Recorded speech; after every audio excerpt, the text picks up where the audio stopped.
Salam, axşamınız xeyirli olsun. Hər kəsi xoş gördük. Biz əvvəlki dərslərimizdə kitabxanaçıların vəzifələri haqqında danışmışdıq. İndiki dərsimiz isə kitabxanaçının hüquqları haqqındadır. Ümumiyyətlə qısa şərh vermək istəyirəm.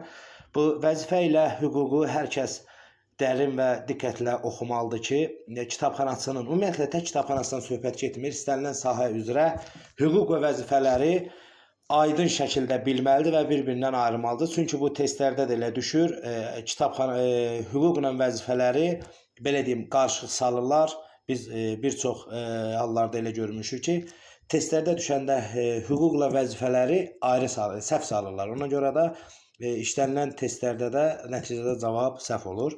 Ümumiyyətlə kitabxanaçının hüquqları deyiləndə ümumiyyətlə bağladığı müqavilə, iş saatı, əmək haqqısı, məzuniyyəti, bunlar hamısı bura daxildir. Biz buna qısa şərh verməyə çalışacağıq. Ümumiyyətlə kitabxanasının əsas hüquqları dedikdə əmək hüquqları, yəni söhbət nədən gedir? Əmək müqaviləsinə əsasən işləmək və qanunla müəyyən olunmuş əmək haqqı almaq.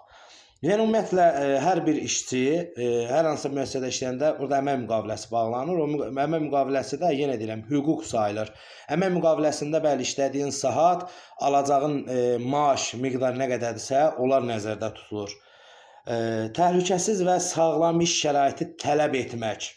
Yenə bu cümləni təkrar oxuyuram. Təhlükəsiz və sağlam iş şəraiti tələb etmək. Hər hansısa bir müəssisədə çalışırsansa, burada təhlükəsizliyin və sağlamlığın iş şəraitini tələb etmək sənin hüququn var.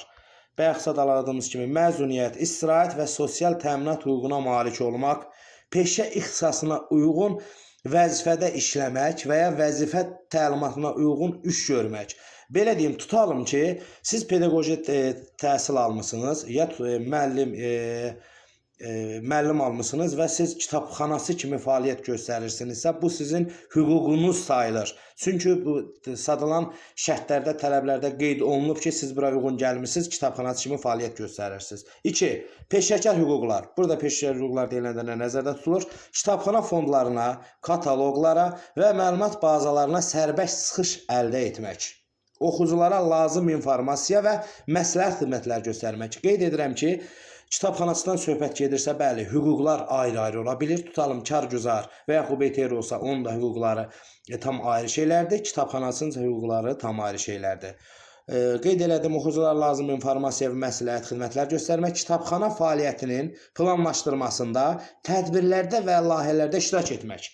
Yəni, kitabxanası çalışdığı müəssisədə, tədbirlərdə, planlaşdırmada, layihədə iştirak edirsə, bu onun hüququdur. Hüquq, yenə deyirəm, hüquq və vəzifələr. Bunu biz dərin və diqqətlə oxumalıyıq ki, hüquqla vəzifəni qarışdırmayaq. Peşə ixtisasını artırmaq, kurslarda və ya trenlərdə iştirak etmək, kitabxananın inkişafı ilə bağlı təkliflər vermək. 3. Maddi və intellektual hüquqlar. Bax, diqqətlə oxumaq lazımdır. Maddi və intellektual hüquqlar deyiləndə nə nəzərdə tutulur? Öz hazırladığı biblioqrafi vasitələrlə məlumat topullarına müəlliflik hüququna sahib olmaq, işdə istifadə etdiyi resurslardan, məsəl üçün, söhbət nədən gedir? Kompüter, internet və s. səmərəli istifadə etmək. Bax, maddi və intellektual hüquqlar deyiləndə nə nəzərdə tutulur? İstifadə etdiyi, yəni işdə istifadə etdiyi resurslardan, burada söhbət kompüterdən, internetdən və s. səmərəli istifadə etmək deməkdir.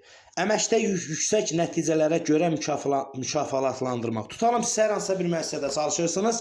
Belə deyim, işlədiyiniz 1 il ya 2 il boyunca göstərdiyiniz uğurlara, fəallıqlara görə sizi müəssisə rəhbəri hər hansısa bir diplomla təhdif edirsə, bu sizin hüququnuz deməkdir. 4. İctimai və etik hüquqlar. Bax, yenə söhbət nədən gedir? Bax, belə deyim, lor dildə deyim, daha anlaşılır, başa düşülsün. Bax, söhbət burada ictimai və etik hüquqlardan söhbət gedirsə, burada işçinin çalışdığı müəssisədə özün aparması, nizam-intizamlı, bir işçi kimi işə yanaşması və həmçinin olduğu toplumda özünü nizamlı aparması bu onun hüququ deməkdir. Kitabxana işçilərinin peşəkar birliklərinə, assosiasiyalara və həmkarlar ittifaqlarına üzv olmaq. Bax, bu da hüquqda. Diqqətlə oxuyuruq. Kitabxana işçilərinin peşəkar birliklərinə, assosiasiyalarına və həmkarlar ittifaqına üzv olmaq. Peşə etikasına uyğun mühitdə işləmək və hörmətlə yanaşılmasını tələb etmək, oxuculara ünsiyyətdə bərabərlik və obyektivlik prinsiplərini qorumaq. Yəqin ki, inşallah biz kitabxanasının hüquqları haqqında nələrisə izah eləməyə çalışdıq. İnşallah ki, xeyrimiz dəyər. Kitabxanaçı sahəsi üzrə çalışanlar bu dərsləri oxuyub bir nəticə çıxararlar. Növbəti dərslərimiz inşallah bu dərslərdən sonra olacaq.